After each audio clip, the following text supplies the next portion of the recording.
Hey guys, welcome back to Terra Fantasy. So we have it. Frigg is going to be the next banner in the game. This was announced about an hour ago on September 1st. I honestly thought it was going to be Claudia or Cobalt B. I was hoping for Claudia, but it is going to be Frigg. So those Frigg people out there, I know you're out there.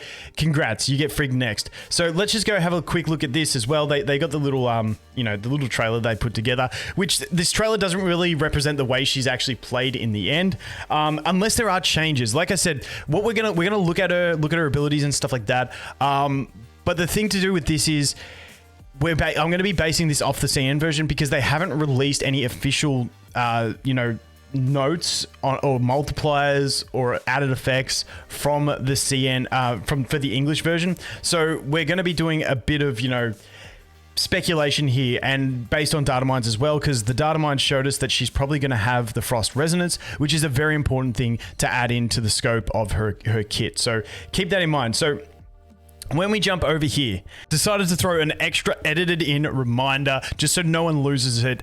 This is CN stuff. Don't make your decisions based on this stuff and then just go summoning, because things can change in global. They are changing things, like we might have the resonance. So just hold your horses. This is based on CN. That's a disclaimer.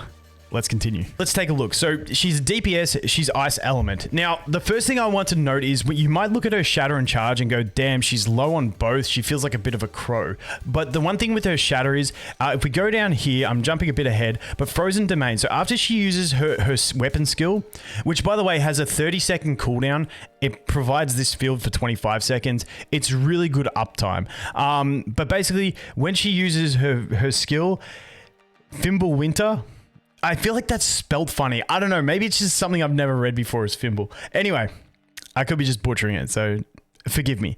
A large ice field will be placed at your position, lasting 25 seconds. Inside the ice field, dodges will not consume while using Frigg's weapon, which is a very nice advantage, and gain the effect of Frozen Domain. When using ice weapons, increase ice attack by 15% and shatter by 25%. So even though she does have an 8 shatter, when you consider that you got the extra 25%, you are going to be looking at a 10 base shatter essentially inside this Frozen Domain. And like I said, her ability has a 30-second cooldown. This lasts for 25 seconds. So her shatter is going to be pretty decent for a fair uptime. And for the 5 seconds that it's not up, you might want to switch to a Tsubasa and build up your stacks for a buff or something like that. But it's definitely going to have her at a decent charge shatter level, once you are using this. So the basic playstyle is going to be use your ability, get this field out, use dodge attacks. That is going to be the main thing that she is going to do. She's just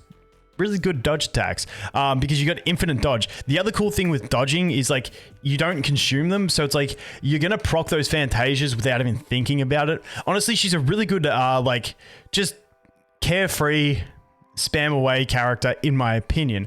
So let's go down and look at her abilities quickly. So I got the dodge ability up here. So tap, normal attack, yada yada yada, deal 143.9% of attack plus 8. So that is the main attack. Because you get infinite dodges, just spamming this is going to be viable. If we look at the multipliers on her basic attack, you can see that we go 62, 46, 91, 55, and then the 218. So the dodge attack is just got that solid 143 on every one, and you're going to be firing them off pretty quick. So unless anything changes from CN, she's going to be just spamming dodge and attack in this field, and that is going to be the play for her. Now, her skill, like I said, it basically, you're not too stressed on the damage and stuff of her skill. It's more the fact that she is putting out that field, which is going to allow you to infinitely dodge. Now, the other thing that I want to mention about the field, I just find it easier looking at it up here, is that you've got to be using her ability, so her weapon, while using Frigg's weapon to get the infinite dodges. So you can't swap weapon and have infinite dodges. That's the first thing.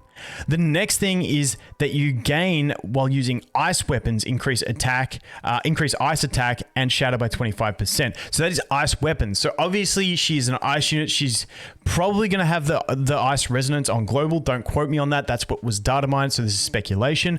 But if she has that ice resonance, she's going to obviously go well in ice teams. We've got Tsubasa, who's one of the better supports in the game at the moment for buffing attack. So you're going to be using Tsubasa to buff her, but her effects of both this domain and also the the Resonance, if she has it, are both going to buff Tsubasa as well. So they are going to be a really solid team core. Now, for your final option, it's basically up to you. I think that honestly, I think Meryl will be a good option to put with them. It does put you into a full mono type. We'll have to see how this meta plays out. But with Meryl, you know, using an ice weapon, it's going to increase her shatter by 25%. And because her base shatter is going to be higher, then you're going to have that even higher shatter plus attack. So you can basically just, you know, spam those dodge attacks with Frigg, discharge into Meryl maybe, or Tsubasa, whoever, but then you can just use Meryl's slashes and use her ability, and her ability is going to deal some nice damage, have a lot of shatter tied to it, and then just swap out. So between her and Tsubasa, you've got her as your main DPS being Frigg, Tsubasa as your buffer for your attack, and then you have something like Meryl as a swap in burst for shatter and damage, and then go back to Frigg. And I'd see that can be like a pretty decent way to play her. Obviously there will be different comps, but that's just playing off of her base synergy being the ice element and the effects that she does have for ice. So moving on to that, we'll talk about her discharge quickly. Now this one I believe is very similar to Crow in lunging distance, in that when you discharge into her, she has a very deep lunge on it. So it's a really good gap closing ability. So if you happen to get fully charged without her, maybe you put your Tsubasa out or something like that to get fully charged, you discharge into her and she's going to really gap close hard. So that is that one. And obviously deal a good chunk of damage that's on top. Now the next thing I want to look at before we look into her star upgrades is going to be the Awakening, because I think this one's really nice. If you are going to get her and you're planning on maining ice and you want to go her, I think this is going to be a fantastic one to get. At base 1200, increases attack by 1 point. Now this is attack, not damage, so just keep that in mind, but it's still pretty decent. So for 1200, not the greatest, 15% attack once it's fully stacked. And it does take time to ramp up. So it's 30 seconds. So basically when we look at 4,000, it's going to take you 30 seconds to get a 24% attack buff for only frost attack though. Only frost attacks, only affecting your ice weapons, but still not too bad. It's a pretty decent attack buff when you look at it, something like Shiro, who only has a 50% uptime of hers, which is 26%, which averages down to 13%. This is a really nice buff for the frost. However, Shiro's doesn't have the ramp up time. So, you know, there's trade-offs. Now, it only lasts 5 seconds. Each time you do it, it's going to stack it up, I believe, so that shouldn't be an issue as long as you stay in combat. But this is the big thing. In addition, gain hyper body and become immune to control effects in the frost domain. So not only are you just spamming dodges all the time and getting those iframes from dodges, you're actually immune to control. So even if they drop an AoE that just you can't iframe out, like you're straight good. So I think this is a really good one. If you plan on maining an ice team or a Frigg team, I think this is going to be a really good Awakening trait to go ahead and pick up, because it is going to support her so much better with the way that she plays in her combat. So I think that's a great one to pick up.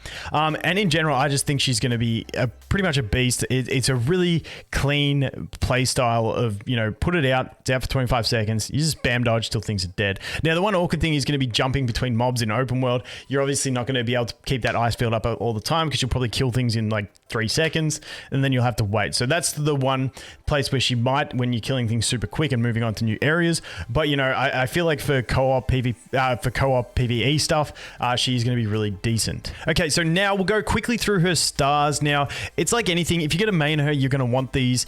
We'll wait and see. We'll wait and see until she actually comes to global before we do any recommendations, but we'll go through them briefly so you understand what they do. So at 1 star, she gets this buff inside the frozen domain where it can stack up to 10 times, and when the frozen domain ends, it's going to explode and deal extra damage. Then at 3 star, it's going to increase the stacking from 10 to 15. Also, when you use discharge skills for frost weapons, you're going to proc extra damage as well. So that's just giving you more damage. At 5 star, when you shatter an enemy using frost weapons inside the domain, they're going to get frozen and take extra damage. And then at 6 star, when you get to 15 stacks of the buff, it's going to give her frozen domain 2. So if we look at her frozen domain, it's frozen domain 1. It's going to give you the 15%. It's going to increase that to 25%. I believe that's an increase from 15 to 25, not an additional buff, and I'd assume that the shatter should still remain. It's just in the wording of it. But those are the stars. That's Frigg. She's coming. Let me know, are you guys going to be summoning for her? Like I said, just hold your horses. Don't go crazy going, I'm going to spend everything. Wait until she drops on global. We can confirm everything that she has before you make a decision. But anyway, guys, thanks for watching. Hope you have an awesome day, and I look forward to seeing you in the next one. Cheers.